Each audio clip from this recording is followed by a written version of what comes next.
It is sort of Olympics and Twitter all together.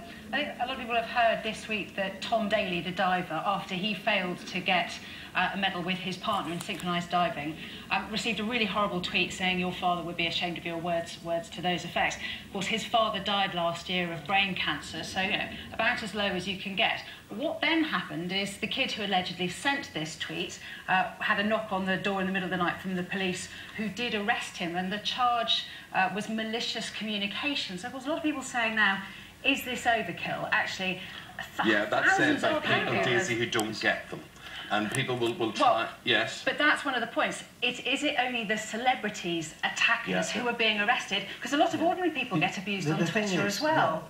You can actually now go to a firm's advertising to go and trace these people that are faceless, if you like, on Twitter. But of course that costs money, you know. So it does appear to be that the celebrities and the sports stars are the ones that are taking these people to the police. But is there an element, you know, if you can't stand the heat, don't go on social well, why networking? For everyone? I mean, yesterday or today or something, I got one that's openly, you know, troll champion or something. Yeah. My aim in life is to say nasty things to every celebrity, but if you just block them, you don't even read it.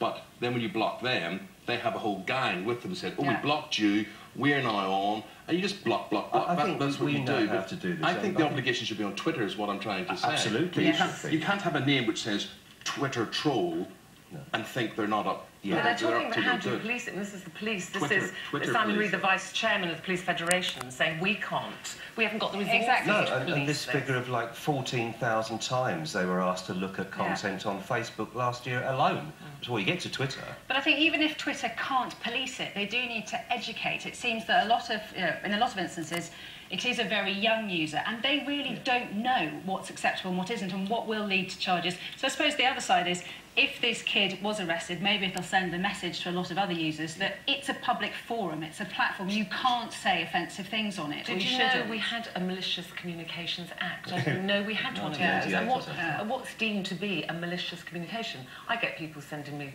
horrible tweets, you know, and they say all sorts of horrible things.